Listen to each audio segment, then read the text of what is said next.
Kasir bupati dong. Izin prinsip magor. Lo. Izin lokasi. Kalau di Aon izin lokasi. Jadi mau sama kita di Sumatera Utara izin prinsip. Jadi singkat cerita di lokasi nawa belum 2 tahun. Kan nggak harus jual main 5 kalahan. Lo. Sebagian spot-spot ada nama-nama sawit, ada nama-nama karet, termasuk ada berukar. Jadi singkat cerita bergejolak. Maka dibayar mah perjanjian. Itu masyarakat melalui koperasi Pendawa 5 di desa? Di 2 desa umat. Oh iya sih. Itu betul. Baru dengan kesepakatan 50%. Pembagian itu koperasi Iya. Jadi setelah berlangsung ukur punya ukur ternyata ada yang digarap, ada yang satu, ada macam masyarakat nih. Jadi perusahaan PT tahun kan sebagai bapak angkat gimana? Alih nggak mendapat izin. Kisruh masyarakat. Kisruh mah siap 2000 saat mah tahun 2010. Ukur lahan tak sahat 2000. Lo. Oleh 2.876 hektar dong. Narung lahan boy di kondisi. Termasuk lahan masyarakat yang sudah. Iya.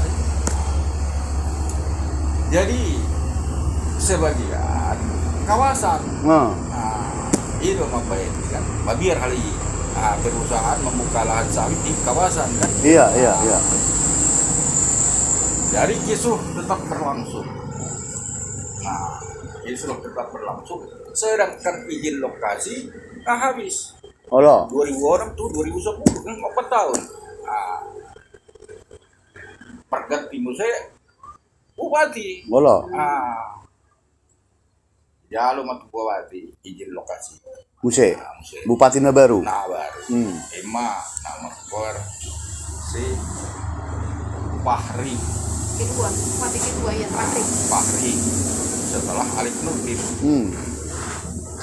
Bupati pertama, Alif kedua Fahri. Maka dirubah keputusan Bupati dari 50% menjadi 70. Ke koperasi 70. Itu masyarakat 70.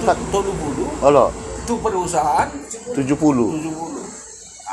Yang 30% ini di plasma. Plasma gor. Bukan melalui koperasi. Nggak langsung ke masyarakat. Nggak tinggal koperasi ahon. Pendawa 5. Nggak tinggal. Sedangkan masyarakat sebagian nggak membaik perjanjian tuh koperasi Pendawa 5. Iya. Jadi hilang koperasi Pendawa 5, sedangkan surat-surat masyarakat di sebagian nggak ditiup koperasi Pendawa 5. kan sebagian. Jadi muncul keputusan bupati yang kedua Ima di baik malisi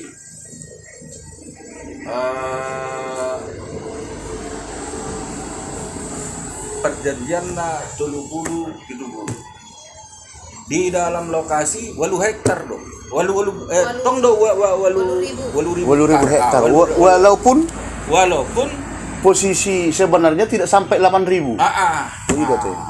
Jadi di Bem masih 8.000 hektar. Kayak bupati lah. Berarti nggak 2 kali kan keputusan bupati. Di lokasi. Tidak berlangsung berapa lama? 2000 tetap 2010 dianulir keputusan Bupati On. Karena timbul gejolak. Iya. Maka 2013. nah, tetap masih di 2010 datang lagi keputusan bupati yang memunculkan menganulir keputusan bupati sebelumnya. Maka dibuatlah izin lokasi selama 1 tahun. Apabila tidak ditemukan di antara poin-poin, apabila tidak ditemukan kesepakatan, masyarakat perusahaan tidak mengganti rugi terhadap masyarakat yang tidak setuju, tidak mengingklap, membuka lahan 100 meter dari bibir sungai besar, 50 meter dari sungai kecil. Apabila poin-poin di atas tidak dipenuhi, maka izin lokasi ini, keputusan bupati ini dianggap batal. Artinya kan keputusan bupati di tahun 2010. Nah, berarti keputusan yang ketiga. Iya. Muncul magejolak, stop untuk magejolak. Nah, di tahun 2013 maka difasilitasilah. Datang lagi, muncul lagi surat sekda. Seharusnya kalau mengacu kepada surat keputusan bupati tahun 2010 tidak perlu lagi ada izin sekda, karena peraturan ini berlaku selama 1 tahun. Apabila tidak ditemukan titik temu, maka surat izin lokasi putus, batal, habis kata-kata. Di 2010 muncul lagi surat sekda, muncul lagi surat bupati di 2015. Sekda 2013, bupati Jadi 2015. muncul lagi surat bupati di 2015. Enggak, masih Cipari. Jadi muncullah berdamai di DPR, difasilitasi jajak pendapat, diundang Disbun, diundang BPN. Tapi tidak mendapat solusi. Iya. Bergejolak terus, sedangkan perusahaan menggarap terus lahan-lahan masyarakat. Tetap digarap terus, dibuka terus. Mereka menggarap lahan yang diantara itu yang diduga yang istilahnya itu dapat izin lokasi yang 8.000. Enggak. Jadi keputusan bupati ini yang kedua di 8.000 masih tetap 8.000, cuma porsinya sudah ditukar 70-50. Di keputusan bupati yang ketiga dianulirnya lagi nomor putusan 031, maka porsinya luas lokasi 2.836 hektar dari 8.000. Iya, 2.600. 2.826. Itulah yang ada di keputusan bupati yang ketiga. Nah, itulah artinya poinnya masih di situ di 2.876.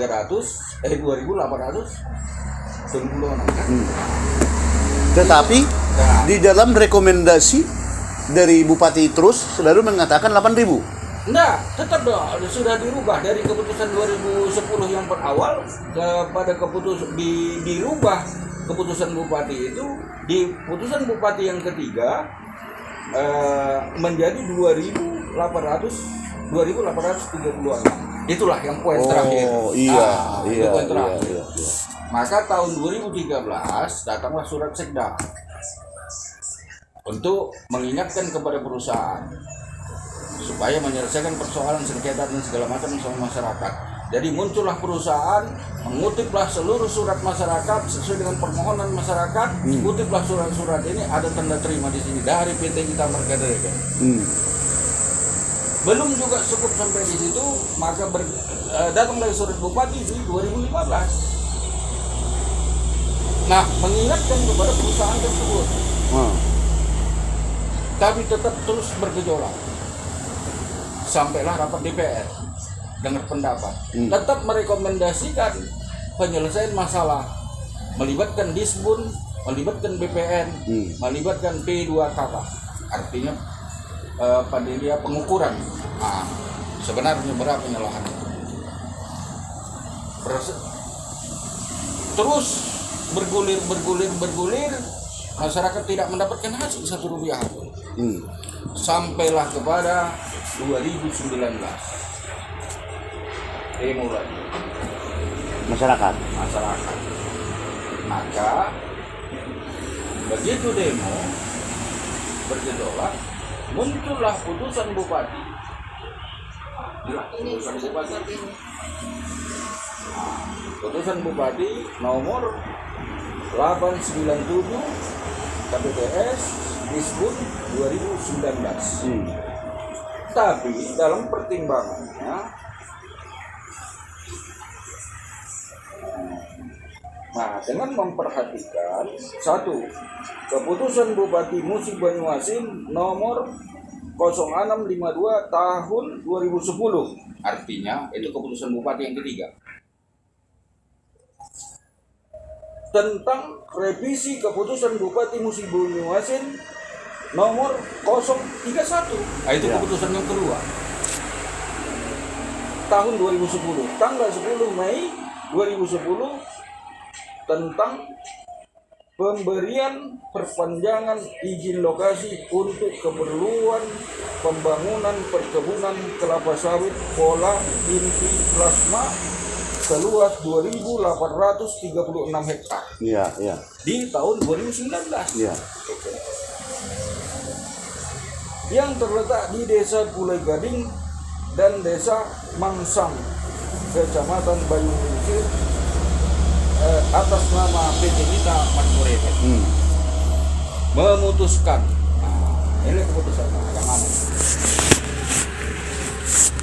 yang satu, menetapkan peserta plasma PT Ita Margoreben yang berasal dari Desa Pulai Gading, Kecamatan Bayung Lincir, dalam wadah KUD Gading Jaya, sebagaimana tercantum dalam lampiran keputusan Bupati ini. Kedua, plasma kelapa sawit dari Desa Pulai Gading sebagaimana yang dimaksud pada diktum ke-1 dengan luas 375 hektar dengan peserta plasma sebanyak 529 orang. Peserta plasma kelapa sawit dari Desa Pulai Gading dan sebagaimana yang dimaksud, nah bla bla bla bla bla, sekitar itulah. Nah, jadi artinya di putusan Bupati yang awal di tahun 2010, luas lahan ada 2.836. Artinya kalau berdasarkan putusan ini, karena mengingat keputusan ini tadi dengan memperhatikan artinya dia masih berpatokan kepada putusan Bupati di tahun 2010. Iya. Kan itu korelasi. Kalau dia berpatokan kepada keputusan Bupati tahun 2010, sedangkan perusahaan sudah terdapat prestasi terhadap persoalan ini atas kesepakatan Bupati ini. Artinya dia tidak mengindahkan, sedangkan putusan Bupati apabila tidak ditemukan kesepakatan dan masyarakat tidak diganti rugi, tidak diingklap sebagaimana keputusan di atas, maka keputusan Bupati ini batal, tidak berlaku. Kalau lebih dari 1 tahun, artinya keputusan Bupati ini hanya berlaku untuk 1 tahun di tahun 2010 ke 2011. Iya. Kalau itulah yang berlaku, artinya kalau ini sudah putus dan perusahaan dapat prestasi dalam persoalan ini, maka tidak ada lagi izin untuk berikutnya. Kan begitu logikanya. Ya. Nah, kalau itu tidak ada izin, bagaimana mungkin muncul putusan yang berikutnya? Yang di atas lahan tersebut diputuskan oleh Bupati berdasarkan saran kepala desa, kecamatan, dan pihak perusahaan, maka disimpulkanlah anggota koperasi 529 hektar. Iya. Dengan lahan plasma 375 hektar. 1 hektar pun tidak sampai 1 orang, 0,7 dapat. Bagaimana mungkin keputusan bupati ini Sina. muncul? Nah, pertanyaannya, karena kita bukan orang hukum tata negara, karena kita dalami adalah hukum pidana, ini yang perlu di PT-UN kan atas putusan bupati. Artinya pemerintah daerah kita gugat. Nah, oke. Jadi dengan posisinya yang seperti itu, dasar kita untuk menggugat dari mana? Ini putusan bupati ini berdasarkan putusan bupati ini. Putusan bupati ini kan putusan berlaku untuk umum kepada siapapun, termasuklah kita sebagai masyarakat di dalam kelembagaan. Bukan. Berdasarkan surat kuasa lah. Nah, itu yang saya maksud. Karena itu kan sudah pasti. Jadi dasar kita istilahnya itu untuk itu. Nah, kalau itu ya sudah pasti gitu. Iya. Maksudku itu enggak usah. Menjelaskan apanya intinya. Nah, jadi dasar kita untuk menggugat itu ini yang perlu kita gugat, bukan ini yang Iya. perlu kita mau timbulkan. Nah, dengan seandainya pun kita tidak gugat dengan memperhatikan ini, tapi ini namanya sudah debatable. Artinya ini dengan ini sudah tidak sinkron. Kenapa? Di sisi ini putusan di 2019 dia tetap mengacu kepada dengan memperhatikan putusan bupati tahun 2010 nomor 031. Kan begitu? Iya. Nah, sedangkan putusan bupati ini sudah hanya berlaku selama 1 tahun. Ya, ya. Coba lah dulu. Ini yang mau perlu kita revisi juga surat kuasanya.